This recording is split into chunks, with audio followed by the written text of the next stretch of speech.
서울 근교의 한적한 주택가, 아침 햇살이 나지막한 골목길을 따라 스며들어옵니다. 이곳에 자리한 작은 꽃집 꽃향기에서는 벌써부터 분주한 하루가 시작되고 있었습니다. 68세 정옥자 할머니가 물뿌리개를 들고 가게 앞에 진열된 화분들에 정성스럽게 물을 주고 있습니다. 어머, 벌써 봉선화 잎이 이렇게 컸네. 옥자는 혼잣말을 하며 작은 미소를 지었습니다. 30년 넘게 이 자리에서 꽃집을 운영해온 그녀에게는 꽃들이 마치 자식같이 소중했습니다. 꽃집 뒤편 작은 마당에서는 22살 손주 준호가 세수를 하고 있었습니다. 군대를 제대한 지 이제 막 6개월이 된 준호는 요즘 취업 준비로 바쁜 나날을 보내고 있습니다. 키가 훤칠하고 성실한 성격의 준호는 옥자에게는 이 세상에서 가장 소중한 보물이었습니다. 할머니, 아침 드세요. 준호가 밥상을 차려놓으며 말했습니다. 아이고, 우리 준호가 이렇게 잘해주니 할머니가 참 고맙구나. 옥자는 준호의 등을 다정하게 쓰다듬었습니다. 두 사람은 소박한 아침 식사를 함께 했습니다. 된장찌개 냄새가 구수하게 퍼지는 가운데 준호가 조심스럽게 입을 열었습니다. 할머니, 사실 할 말이 있어서요. 응? 뭔데 그렇게 심각해? 옥자는 숟가락을 멈추고 준호를 바라봤습니다. 준호는 잠시 망설이더니 환한 미소를 지으며 말했습니다. 할머니, 저 여자친구가 생겼어요. 그리고 결혼하기로 했습니다. 옥자의 얼굴에 기쁨이 번졌습니다. 어머, 정말이야? 우리 준호가 장가를 가다니. 그 아가씨가 누구인데? 서예린이라고 해요. 같은 나이고 정말 착한 아이예요. 할머니도 만나보시면 마음에 들어 하실 거예요. 옥자는 두 손을 모아 합장하며 기뻐했습니다. 아이고, 고마워라. 우리 준호가 드디어 좋은 사람 만났구나. 언제 데려와서 할머니한테 인사시킬 거야? 그게 사실 조금 급하게 진행이 되어서요. 준호가 조심스럽게 말했습니다. 다음 주에 혼인신고부터 먼저 하기로 했어요. 서예린이가 집안 사정이 좀 복잡해서 빨리 독립하고 싶어 해요. 그 순간 옥자의 얼굴에 미묘한 변화가 스쳤습니다. 기쁨에 들떠있던 표정이 순간 굳어졌다가 다시 평소의 따뜻한 미소로 돌아왔습니다. 서예린, 서예린이라고 했지? 옥자의 목소리에 알 수 없는 떨림이 섞여 있었습니다. 네, 할머니. 왜요? 이름이 어떠세요? 아니야, 예쁜 이름이네. 옥자는 억지로 미소를 지으며 고개를 끄덕였습니다. 하지만 그녀의 눈동자 깊은 곳에는 오래된 어떤 그림자가 일렁이고 있었습니다. 준호는 할머니의 미묘한 변화를 눈치채지 못하고 신이 나서 계속 이야기했습니다. 할머니, 정말 좋은 아이예요. 성격도 온순하고 할머니 걱정도 많이 해줘요. 저보다 할머니를 더 잘 모실 것 같아요. 옥자는 준호의 말을 들으며 복잡한 감정에 휩싸였습니다. 손주의 행복을 바라는 마음과 동시에 마음 한구석에서 솟아오르는 불안감을 억누르려 애썼습니다. 그래, 준호가 좋다면 할머니도 좋아. 빨리 만나보고 싶구나. 옥자는 최대한 자연스럽게 말했지만 그녀의 손은 어느새 떨리고 있었습니다. 아침 식사를 마치고 준호가 나간 후 옥자는 혼자 남겨진 식탁에서 한참을 생각에 잠겼습니다. 서예린. 그 이름이 자꾸만 머릿속을 맴돌았습니다. 어디서 들어본 것 같은, 아니면 그냥 우연의 일치일까요? 옥자는 고개를 저으며 그릇을 정리하기 시작했습니다. 하지만 마음속 깊은 곳에서는 오래된 기억의 문이 조금씩 열리기 시작하고 있었습니다. 그날 밤 옥자는 좀처럼 잠이 오지 않았습니다. 침대에 누워서도 자꾸만 뒤척이며 천장을 바라보고 있었습니다. 서예린이라는 이름이 머릿속에서 맴돌며 떠나지 않았습니다. 분명히 어디선가 들어본 것 같은데 도무지 기억이 나지 않았습니다. 아, 정말. 옥자는 한숨을 쉬며 침대에서 일어났습니다. 따뜻한 우유라도 한 잔 마시면 잠이 올까 싶어 부엌으로 향했습니다. 우유를 데우며 창밖을 바라보니 달빛이 유난히 밝았습니다. 이런 밤이면 옛날 생각이 자주 났습니다. 젊은 시절, 남편과 함께 꿈을 키우며 살았던 그 시절 말입니다. 서예린, 서예린. 옥자는 혼잣말을 중얼거렸습니다. 그 순간 마치 번개가 머리를 스치듯 어떤 기억이 스쳐 지나갔습니다. 하지만 너무 빨라서 정확히 무엇인지 알 수 없었습니다. 우유를 마시고 다시 침실로 돌아온 옥자는 옷장 깊숙한 곳에서 낡은 상자 하나를 꺼냈습니다. 오래된 앨범과 편지들, 그리고 몇 장의 사진이 들어있는 추억의 상자였습니다. 평소에는 들여다보기 힘들어 깊이 숨겨두었던 것들입니다. 이런 걸 왜 꺼내고 있는 거야? 옥자는 중얼거리면서도 앨범을 펼쳤습니다. 첫 장부터 나타나는 것은 젊은 시절의 사진들이었습니다. 20살 때의 옥자, 25에 결혼할 때의 사진, 그리고 준호의 아버지가 태어났을 때의 기념사진들. 하나하나 넘기며 보는 사진마다 그리움과 아픔이 교차했습니다. 그리고 한참을 넘기다가 옥자의 손이 멈췄습니다. 한 장의 사진 앞에서 그녀의 얼굴이 하얗게 질렸습니다. 사진 속에는 30살 무렵의 옥자가 웃고 있었습니다. 그리고 그 옆에는 같은 또래의 여성이 함께 서 있었습니다. 두 사람은 팔짱을 끼고 정말 친한 자매처럼 환하게 웃고 있었습니다. 민수가. 옥자의 입에서 나온 이름은 떨리고 있었습니다. 사진 뒷면에는 흘려 쓴 글씨로 옥자, 민숙 자매 같은 우리 마이너스 1983년이라고 적혀 있었습니다. 그리고 그 아래 작은 글씨로 민숙이 딸 예린이와 함께라는 메모가 있었습니다. 옥자의 손이 부들부들 떨렸습니다. 이제 모든 것이 선명하게 기억났습니다. 민숙. 한때는 친자매보다 가까웠던 그 여자. 그리고 그 여자의 딸 예린. 40년 전 옥자의 인생을 송두리째 무너뜨린 그 사건이 다시 눈앞에 펼쳐졌습니다. 남편 정수영과 민숙의 불륜. 가정이 박살나고 어린 아들을 혼자 키워야 했던 그 절망적인 시간들. 아니야, 아니야. 옥자는 고개를 저으며 사진을 다시 상자에 넣으려 했습니다. 하지만 손은 말을 듣지 않았습니다. 그때의 기억이 물밀듯이 밀려왔습니다. 민숙은 옥자의 절친한 친구였습니다. 결혼 전부터 알고 지낸 사이로 서로의 집을 드나들며 가족처럼 지냈습니다. 민숙에게는 어린 딸 예린이 있었고 옥자는 그 아이를 친조카처럼 예뻐했습니다. 하지만 모든 것이 거짓이었습니다. 민숙은 몰래 옥자의 남편과 관계를 맺고 있었고 결국 그 사실이 밝혀지면서 옥자의 가정은 완전히 무너졌습니다. 그 집안이라니. 옥자는 떨리는 목소리로 중얼거렸습니다.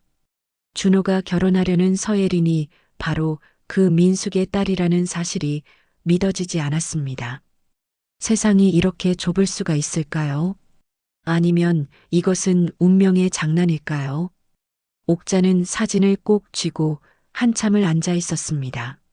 마음속에서는 복잡한 감정들이 뒤엉켜 있었습니다. 분노, 슬픔, 그리고 깊은 절망감. 준호는 아무것도 몰라. 그 아이가 어떤 집안 사람인지. 옥자의 눈에서 눈물이 흘러내렸습니다. 하지만 동시에 또 다른 생각이 들었습니다. 과연 이 사실을 준호에게 말해야 할까요? 40년 전의 일을 들춰내서 손주의 행복을 망칠 권리가 자신에게 있을까요? 아니야, 말해야 해. 그 집안과는 절대 엮이면 안 돼. 옥자는 결심을 굳혔습니다. 새벽이 되어서야 옥자는 잠들 수 있었습니다. 하지만 그 잠 역시 편하지 않았습니다. 꿈속에서도 40년 전의 악몽이 되풀이되고 있었습니다. 다음 날 아침 준호가 평소와 같이 인사를 하며 나가려 할 때 옥자는 용기를 냈습니다. 준호야, 잠깐만. 네, 할머니. 뭐 필요한 거 있으세요?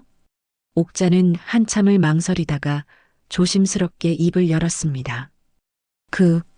예린이 성이 뭐라고 했지? 서예린이니까 서시죠. 왜요? 그 아이 어머니 성함은 혹시 민숙이라고 하시던데요. 왜 그러세요, 할머니? 그 순간 옥자의 세상이 무너지는 것 같았습니다. 이제 의심의 여지가 없었습니다. 준호가 결혼하려는 여자는 정말로 민숙의 딸이었습니다. 할머니, 왜 그러세요? 얼굴이 안 좋아 보이는데. 준호가 걱정스러운 표정으로 옥자를 바라봤습니다. 옥자는 잠시 말문이 막혔습니다. 어떻게 시작해야 할지, 무엇부터 말해야 할지 알 수 없었습니다. 40년 동안 가슴 깊이 묻어두었던 상처를 다시 꺼내야 한다는 것이 너무나 고통스러웠습니다. 준호야. 옥자는 떨리는 목소리로 말을 꺼냈습니다. 할머니가 할 말이 있는데 좀 앉아볼래? 준호는 할머니의 심각한 표정을 보고 자리에 앉았습니다. 네, 할머니. 무슨 일이세요? 그 아이. 서예린이라는 아이와 결혼하면 안 돼. 옥자의 목소리에는 절박함이 담겨 있었습니다. 네. 갑자기 왜 그러세요? 어제까지만 해도 빨리 만나보고 싶다고 하셨잖아요. 옥자는 깊은 숨을 들이쉬었습니다. 그 집안과 우리 집안은 예전에 아주 좋지 않은 인연이 있었어. 무슨 말씀이세요? 할머니께서 예린이네 가족을 아세요? 민숙. 그 아이 어머니 민숙이랑 할머니가 예전에 친구였어. 아주 가까운 친구였지. 옥자의 목소리가 점점 작아졌습니다. 준호는 놀란 표정을 지었습니다. 정말요? 그럼 좋은 거 아닌가요? 서로 아는 사이면. 아니야. 옥자가 갑자기 소리를 질렀습니다. 좋은 게 아니야, 준호야. 그 여자가 민숙이가 할머니 인생을 망쳤어. 준호는 할머니의 급작스러운 반응에 당황했습니다. 할머니, 진정하세요. 차근차근 말씀해 주세요. 옥자는 눈물을 참으며 40년 전의 이야기를 꺼내기 시작했습니다. 너희 할아버지가, 준호 아버지의 아버지가 민숙이랑 바람이 났어. 그것도 몇 년 동안이나.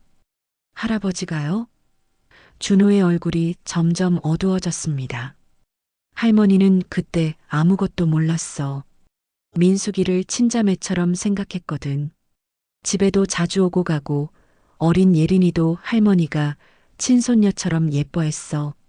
옥자의 목소리가 떨렸습니다. 그런데 어떻게 알게 되셨어요? 어느 날 우연히 둘이 함께 있는 걸 봤어. 그것도 우리 집에서. 옥자는 그때의 충격을 떠올리며 몸을 떨었습니다. 세상이 무너지는 줄 알았어, 준호야. 준호는 할머니의 손을 잡았습니다. 할머니, 그 이후로 모든 게 끝났어. 너희 할아버지는 집을 나갔고 할머니는 어린 너희 아버지를 혼자 키워야 했어. 그 힘든 시간을. 준호, 너는 모를 거야. 옥자는 잠시 말을 멈추고 눈물을 닦았습니다. 그런데 지금 그 집안 아이와 결혼을 한다고? 할머니가 어떻게 받아들일 수 있겠어? 준호는 복잡한 표정으로 할머니를 바라봤습니다. 하지만 할머니, 그건 40년 전 일이잖아요. 예린이는 그때 어린아이였고 지금은 전혀 다른 사람이에요. 아니야, 준호야. 그 집안 피는 못 속여.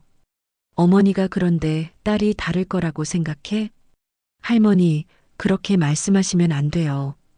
예린이는 정말 좋은 아이예요. 할머니를 정말 만나 뵙고 싶어 해요. 옥자는 고개를 저었습니다. 안 돼, 절대 안 돼. 할머니가 살아있는 한 그 결혼은 허락할 수 없어. 할머니, 준호의 목소리가 높아졌습니다. 이건 너무하세요. 40년 전 일로 지금 제 인생을 막으시는 거예요? 그래, 막는 거야. 할머니가 너를 키우면서 얼마나 고생했는데. 이제 와서 그 집안과 인연을 맺으라고? 준호는 일어서서 방안을 서성였습니다. 할머니, 저는 예린이를 사랑해요. 그리고 예린이도 저를 진심으로 사랑해요. 사랑? 그 집안에서 무슨 진짜 사랑을 알겠어? 옥자의 목소리에는 원망이 가득했습니다. 할머니가 너무 편견을 가지고 계세요. 예린이를 직접 만나보시면 만나지 않을 거야. 그리고 너도 그 아이와 헤어져야 해. 준호는 믿을 수 없다는 표정으로 할머니를 바라봤습니다. 할머니, 정말 그러실 거예요? 제 행복보다 과거의 원한이 더 중요하세요? 행복? 그 집안과 결혼해서 무슨 행복이 있겠어? 나중에 후회하게 될 거야. 저는 후회하지 않을 거예요. 예린이와 함께라면 어떤 어려움도 이겨낼 수 있어요. 옥자는 준호의 고집스러운 모습을 보며 한숨을 쉬었습니다. 준호야, 할머니 말을 들어. 세상에는 좋은 여자가 얼마나 많은데. 할머니, 준호가 단호하게 말했습니다. 저는 예린이와 결혼할 거예요. 할머니가 반대하셔도 제 마음은 변하지 않을 거예요. 그 순간 현관문이 열리며 누군가 들어오는 소리가 났습니다. 준호야, 나야. 밝은 목소리와 함께 젊은 여성이 들어왔습니다. 예린아? 준호가 놀라며 돌아봤습니다. 깜짝 선물하려고 왔어. 할머니께 인사드리려고. 예린이 말을 하다가 방 안의 무거운 분위기를 느꼈습니다.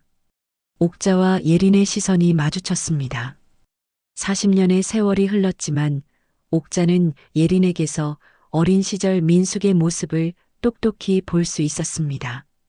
할머니, 예린이 조심스럽게 인사를 했지만 옥자는 돌아서서 그 자리를 떠났습니다. 예린이 떠난 후 집안은 차가운 침묵이 흘렀습니다. 준호는 할머니의 방문 앞에서 한참을 서성이다가 결국 문을 두드렸습니다. 할머니, 들어가도 될까요? 대답이 없었지만 준호는 조심스럽게 문을 열고 들어갔습니다. 옥자는 창가에 앉아 멍하니 바깥을 바라보고 있었습니다. 할머니, 예린이가 정말 좋은 아이라니까요. 편견을 버리시고 한 번만 기회를 주세요. 옥자는 고개도 돌리지 않고 말했습니다. 준호야, 할머니가 살아온 세월이 얼마인지 아니? 사람을 보는 눈이 있어. 하지만 40년 전 일로 지금을 판단하시는 건 너무 불공평해요. 불공평하다고? 옥자가 드디어 준호를 바라봤습니다. 할머니가 혼자서 너희 아버지 키우고 또 너까지 키우면서 얼마나 힘들었는지 아니? 준호는 할머니의 절절한 목소리에 마음이 아팠습니다. 할머니, 저도 그 마음 알아요. 하지만 알긴 뭘 알아. 너는 아직 세상 물정을 몰라. 옥자는 한숨을 깊게 쉬었습니다. 그날부터 집안의 분위기는 완전히 바뀌었습니다. 준호는 예린을 만나러 나가는 일이 잦아졌고 옥자는 혼자 꽃집을 지키며 외로운 시간을 보냈습니다. 며칠이 지난 어느 날 준호가 집에 들어오며 말했습니다. 할머니, 내일 예린이네 집에서 양가 상견례를 하기로 했어요. 상견례? 옥자의 얼굴이 굳어졌습니다. 네, 할머니도 꼭 참석해 주세요. 제발이요. 옥자는 한참을 고민하다가 결국 고개를 끄덕였습니다. 좋아, 가보자.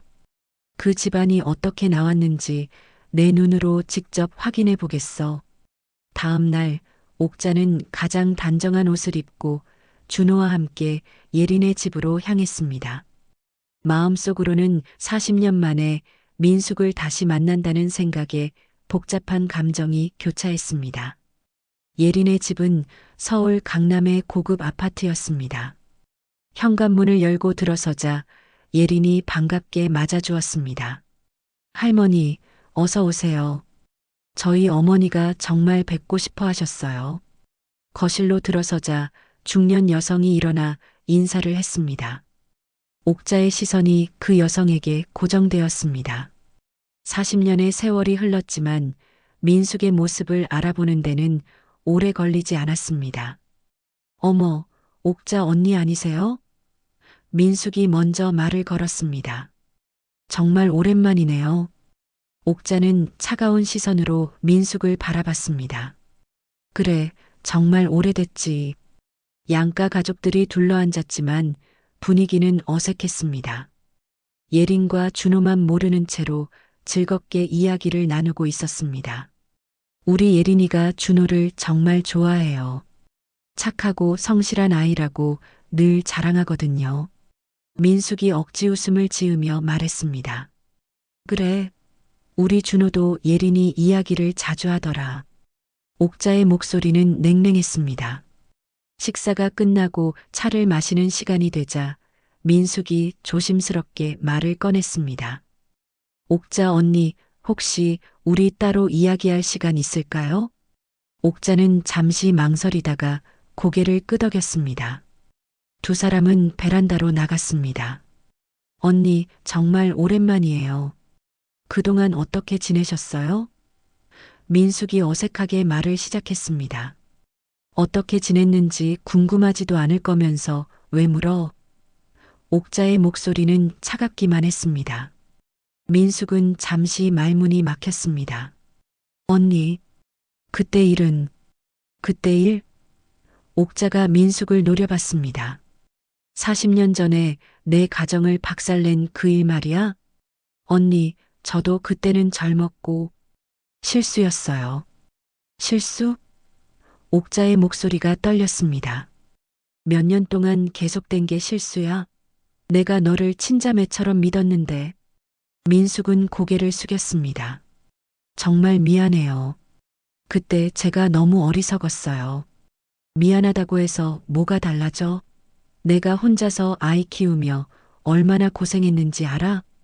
언니, 민숙이 눈물을 글썽였습니다. 그런데 지금 와서 우리 아이들 결혼시키자고? 참 뻔뻔하네. 옥자의 분노가 폭발했습니다. 언니, 아이들은 죄가 없잖아요. 그리고 이미 서로 사랑하고 있어요. 사랑? 옥자가 비웃었습니다. 너 같은 인간이 기른 아이가 무슨 진짜 사랑을 알겠어? 그때 거실에서 준호와 예린의 목소리가 들렸습니다. 두 사람은 다음 주에 혼인신고를 하겠다고 발표하고 있었습니다. 옥자는 더 이상 참을 수 없었습니다. 거실로 들어가서 큰 소리로 말했습니다. 안 돼. 이 결혼은 절대 안 돼. 모든 사람의 시선이 옥자에게 집중되었습니다. 준호는 당황한 표정으로 할머니를 바라봤습니다. 할머니, 왜 그러세요? 왜 그러냐고? 옥자가 흥분해서 말했습니다. 이 집안이 우리 집안에 무슨 짓을 했는지 말해줄까? 예린이 놀란 표정으로 어머니를 바라봤습니다. 엄마, 무슨 말씀이세요? 민숙이 급하게 나섰습니다. 옥자 언니, 제발 아이들 앞에서는. 아니야, 이제 다 말할 거야. 옥자가 소리쳤습니다. 이 아이 어머니가 40년 전에 내 남편을 빼앗아 갔어. 그래서 우리 가정이 무너졌다고. 준호와 예린은 충격에 빠져 말을 잇지 못했습니다. 거실이 순간 얼어붙었습니다. 예린은 창백한 얼굴로 어머니를 바라봤고 준호는 믿을 수 없다는 표정으로 두 어른을 번갈아 봤습니다. 엄마, 이게 무슨 말이에요? 예린의 목소리가 떨렸습니다. 민숙은 고개를 숙인 채 대답하지 못했습니다. 옥자는 가쁜 숨을 몰아쉬며 계속 말했습니다. 그래, 내 어머니가 내 남편과 바람이 났어. 그것도 몇 년 동안이나. 내가 얼마나 믿었는데. 옥자의 목소리는 40년 전의 분노와 상처로 떨리고 있었습니다. 준호가 일어서서 말했습니다. 할머니, 그만해요. 이건 너무 뭐가 너무해. 진실을 말하는 게 너무해. 옥자가 준호를 향해 소리쳤습니다. 내가 알아야 할 진실이야. 예린이 눈물을 흘리며 민숙에게 물었습니다. 엄마, 정말이에요? 정말 그런 일이 있었어요? 민숙은 한참 만에 고개를 끄덕였습니다. 예린아, 엄마가 젊었을 때 정말 큰 실수를 했어. 실수? 옥자가 비웃었습니다. 몇 년 동안 계속된 게 실수야? 준호는 머리를 감싸쥐고 앉았습니다. 이럴 수가, 정말 이럴 수가 있나요? 예린이 준호에게 다가가려 했지만 준호는 자리에서 일어나 뒷걸음질 쳤습니다. 예린아, 미안해. 나는 이 상황을 받아들일 수가 없어. 준호야, 우리는 우리 엄마들과 다르잖아. 우리에게는 죄가 없어. 예린이 간절하게 말했습니다. 하지만 준호는 고개를 저었습니다. 미안해, 예린아. 정말 미안해. 그 말을 남기고 준호는 집을 나가버렸습니다. 옥자도 차가운 시선으로 민숙과 예린을 바라본 후 따라 나갔습니다. 그날 밤 집에 돌아온 준호와 옥자는 아무 말도 하지 않았습니다. 준호는 자신의 방에 들어가 문을 잠그고 나오지 않았습니다.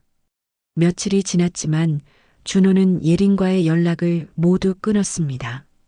예린이 몇 번 집으로 찾아왔지만 준호는 만나주지 않았습니다.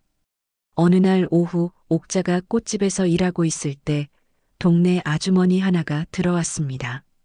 사장님, 혹시 준호 결혼 이야기 들으셨어요? 무슨 소리예요? 옥자가 물었습니다.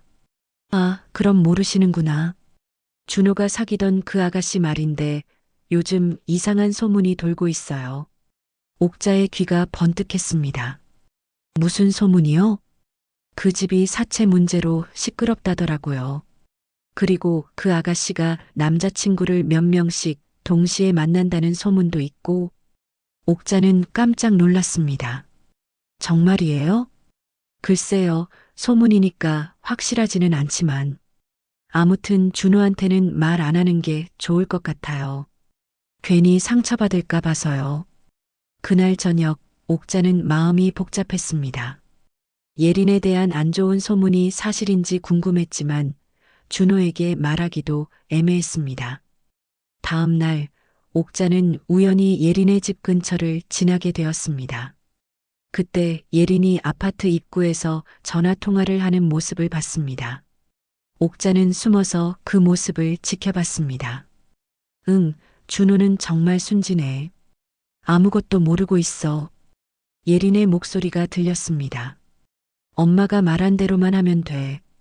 어차피 할머니 재산도 나중에는 우리 것이 될 거잖아. 옥자는 충격에 빠졌습니다. 예린이 계속 말하는 것을 들어보니 처음부터 준호의 재산을 노리고 접근한 것 같았습니다. 그래, 알았어. 며칠만 더 기다려봐. 준호가 다시 연락할 거야. 남자들은 원래 그래. 예린이 웃으며 말했습니다. 옥자는 급하게 핸드폰을 꺼내 녹음을 시작했습니다. 하지만 예린은 곧 전화를 끊고 들어가 버렸습니다. 집에 돌아온 옥자는 준호에게 이 사실을 알려야 할지 고민했습니다. 하지만 준호는 여전히 방에서 나오지 않고 있었습니다. 준호야, 할머니가 할 말이 있어. 좀 나와 볼래? 옥자가 방문을 두드렸습니다. 할머니, 지금은 혼자 있고 싶어요. 준호의 목소리가 들렸습니다. 정말 중요한 이야기야. 예린이에 관한 일이야. 그러자 문이 열리며 준호가 나왔습니다. 준호의 얼굴은 몇 일 사이에 많이 상해 보였습니다. 무슨 일이세요, 할머니? 옥자는 오늘 들은 예린의 전화 내용을 준호에게 말했습니다. 하지만 준호는 믿으려 하지 않았습니다. 할머니, 또 예린이를 헐뜯으시는 거예요? 처음부터 반대하셨으니까 이제는 이런 말까지. 준호야, 할머니가 거짓말하는 것 같아? 직접 들었다니까? 할머니께서 잘못 들으셨을 거예요. 예린이는 그런 아이가 아니야. 옥자는 한숨을 쉬었습니다. 그럼 너 직접 확인해봐. 예린이에게 가서 진짜 마음이 뭔지 물어봐. 준호는 고개를 저었습니다. 저는 이제 예린이와 끝났어요. 더 이상 만나지 않을 거예요. 왜? 아직도 그 아이를 사랑하잖아. 사랑한다고 해도 할머니와 그 집안의 과거를 생각하면 함께 할 수 없어요. 할머니가 너무 힘들어 하시는데 제가 어떻게. 옥자는 준호의 말을 들으며 복잡한 마음이 들었습니다. 손주가 자신 때문에 행복을 포기한다는 생각에 마음이 아팠지만 동시에 예린에 대한 의심도 커져가고 있었습니다. 그날 밤 옥자는 잠들지 못하고 많은 생각에 잠겼습니다. 과연 자신이 올바른 선택을 하고 있는 것일까요? 일주일이 지났지만 준호는 여전히 집에만 머물며 나오려 하지 않았습니다.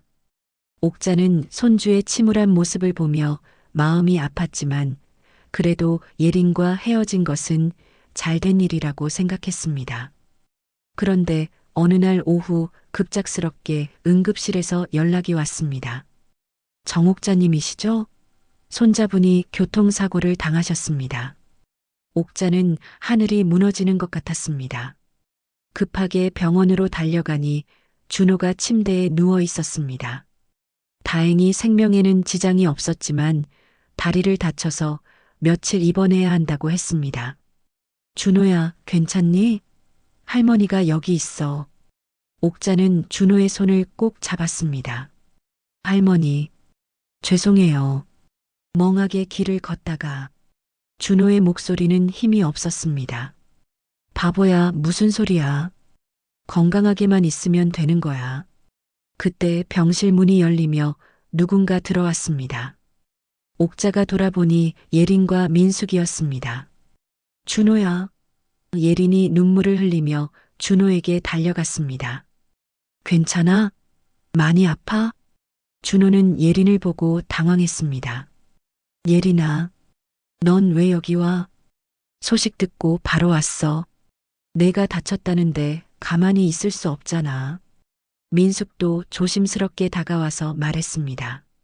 준호야, 우리가 병원비 걱정은 하지 마. 다 우리가 처리할게. 옥자는 경계심을 늦추지 않고 그들을 지켜봤습니다. 고맙지만 우리가 알아서 할 수 있어요. 아니에요, 할머니. 이런 일은 가족들이 함께 해야죠. 민숙이 억지로 미소를 지었습니다. 예리는 준호의 곁에 앉아서 정성스럽게 간병을 시작했습니다. 물도 떠다 주고 베개도 다시 정리해주며 헌신적인 모습을 보였습니다. 예린아, 고마워. 하지만 우리는. 준호가 말하려 했지만 예린이 막았습니다. 쉿, 말하지 마. 지금은 빨리 나아지는 게 중요해. 며칠 동안 예린은 매일 병원에 와서 준호를 돌봤습니다. 옥자도 함께 있었지만 예린의 헌신적인 모습을 보며 혼란스러워했습니다. 정말로 준호를 사랑하는 것 같아 보였기 때문입니다. 그런데 사흘째 되는 날 옥자가 잠시 화장실에 다녀오는 사이에 이상한 일이 벌어졌습니다. 병실로 돌아오는 길에 복도에서 민숙과 예린이 조용히 이야기하는 소리를 들었습니다. 예린아, 잘하고 있어. 조금만 더 참아. 민숙의 목소리였습니다. 엄마, 언제까지 이런 연기를 해야 해요? 정말 힘들어. 예린이 짜증스럽게 말했습니다. 연기가 아니라 진심으로 해야 믿어. 그 할머니가 얼마나 까다로운지 알잖아. 옥자는 깜짝 놀라 벽에 몸을 숨겼습니다. 그런데 엄마, 정말로 그 할머니 재산이 많아요? 꽃집 하나 가지고는. 바보야, 꽃집만 있는 게 아니야. 그 동네 땅값이 얼마인지 알아? 그리고 보험금도 있고. 민숙이 비웃으며 말했습니다. 아, 그렇구나. 그럼 조금만 더 참을게요. 그래. 그리고 준호가 완전히 내게 넘어가면 그때 할머니는 필요 없어져. 요양원에라도 보내면 되고. 옥자는 충격에 온몸이 떨렸습니다.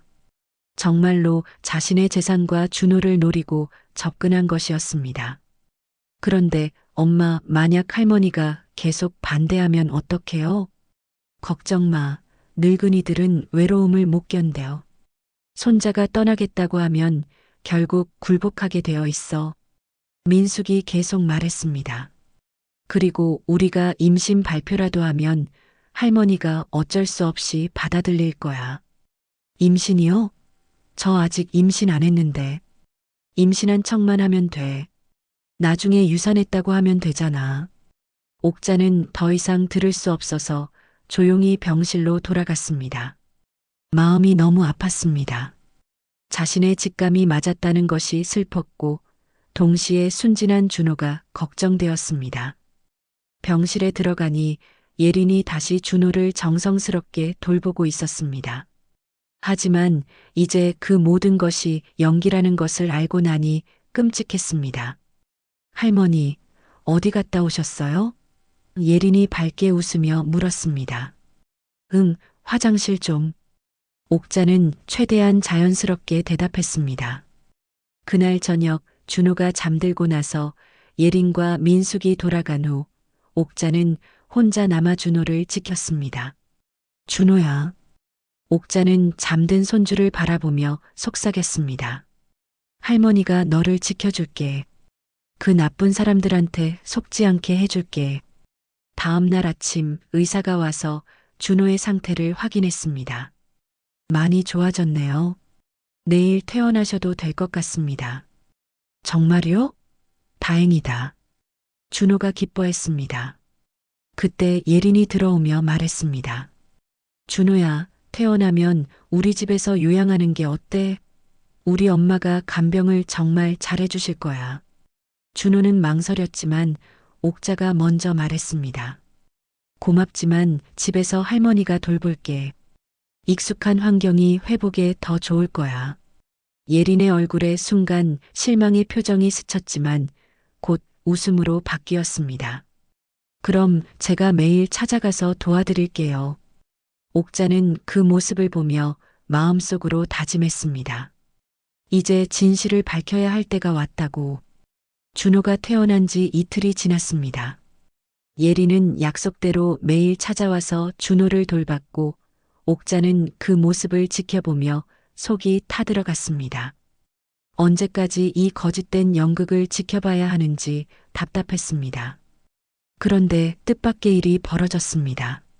준호가 병원비 정산을 위해 서류를 정리하던 중 이상한 것을 발견한 것입니다. 할머니, 이게 뭐예요? 준호가 한 장의 서류를 들고 왔습니다. 옥자가 보니 대출 서류였습니다. 그런데 대출 신청자가 자신의 이름으로 되어 있었습니다.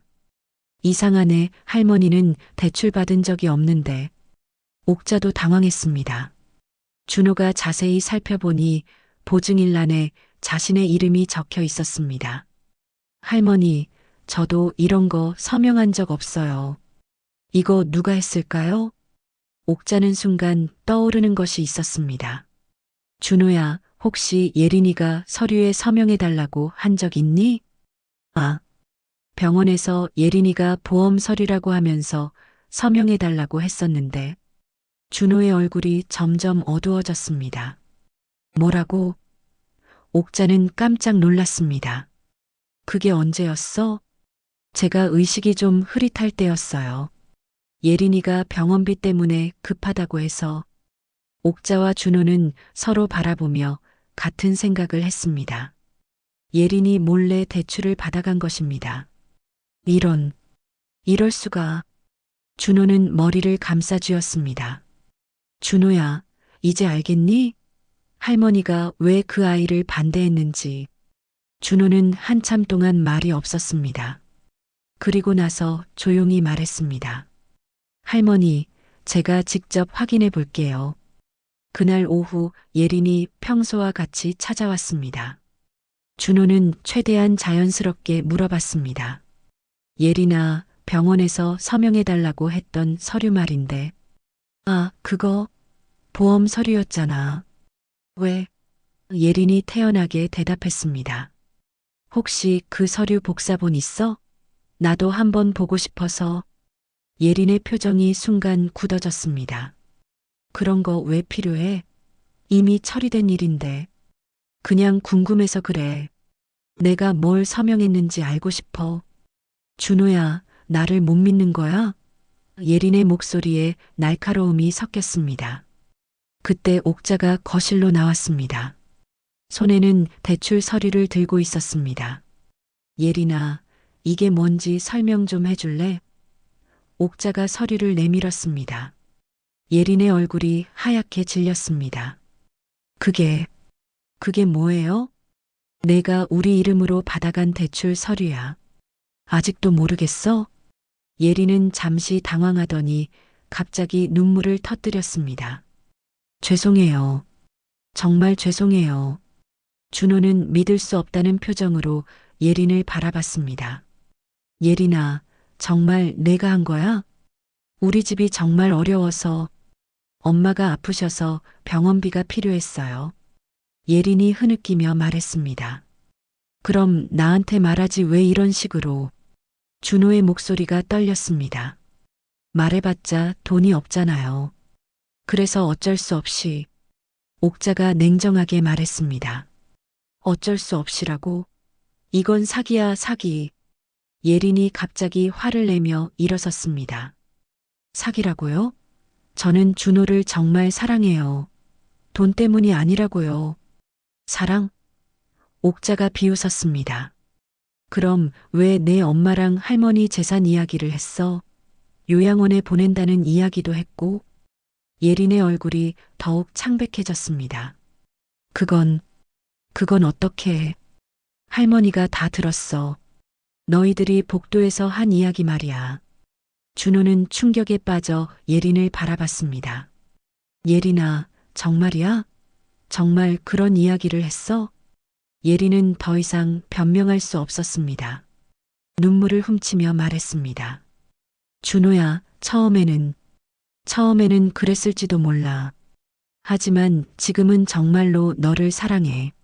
처음에는 그랬다고? 준호가 일어서서 소리쳤습니다. 그럼 모든 게 거짓이었다는 거야? 아니야, 지금은 진짜야. 정말로 너를 사랑한다고. 준호는 고개를 저었습니다. 예린아, 이제 끝이야. 더 이상 만날 수 없어. 준호야, 제발. 예린이 준호의 팔을 붙잡았습니다. 하지만 준호는 예린의 손을 뿌리쳤습니다. 가줘, 제발. 더 이상 보고 싶지 않아. 예린은 한참을 울다가 결국 집을 나갔습니다. 문이 닫힌 후 거실에는 무거운 침묵이 흘렀습니다. 준호는 소파에 주저앉으며 머리를 감싸쥐었습니다. 할머니, 제가 정말 바보였어요. 옥자는 준호 곁에 앉아서 등을 다독여 주었습니다. 아니야, 준호야. 내가 순수해서 그런 거야. 할머니 말씀을 들었어야 했는데. 정말 죄송해요. 괜찮아. 이제 진실을 알았으니까. 그게 중요한 거야. 준호는 한참을 울었습니다. 첫사랑에 대한 배신감과 자신의 어리석음에 대한 후회로 마음이 아팠습니다. 할머니, 앞으로는 할머니 말씀만 들을게요. 할머니가 제일 소중해요. 옥자는 준호를 꼭 안아주었습니다. 우리 준호가 이제야 철이 들었구나. 할머니가 항상 내 편이야. 그날 밤 두 사람은 오랜만에 마음 편히 잠들 수 있었습니다. 진실이 밝혀진 후에 느끼는 해방감이었습니다. 하지만 아직 끝나지 않았습니다. 며칠 후 예린과 민숙이 다시 나타날 것이기 때문입니다. 한 달이 지났습니다. 준호는 서서히 상처를 회복하며 새로운 직장을 구해 열심히 일하고 있었습니다. 옥자도 마음의 짐을 덜고 평소보다 밝은 모습으로 꽃집을 운영하고 있었습니다. 그런데 어느 날 오후 꽃집에 반갑지 않은 손님들이 나타났습니다. 예린과 민숙이었습니다. 할머니, 안녕하세요. 민숙이 어색하게 인사했습니다. 옥자는 차가운 표정으로 그들을 바라봤습니다. 무슨 일로 왔어요? 할머니, 저희가 와서 사과드리려고요. 예린이 고개를 숙이며 말했습니다. 사과? 옥자가 냉소를 지었습니다. 지금 와서 무슨 사과야? 민숙이 나서서 말했습니다. 옥자 언니, 저희가 정말 잘못했어요. 예린이도 많이 반성하고 있어요. 반성한다고 해서 뭐가 달라져? 이미 한 일은 되돌릴 수 없어. 그때 준호가 일을 마치고 집에 돌아왔습니다. 예린과 민숙을 보자 표정이 굳어졌습니다. 왜 여기 왔어요?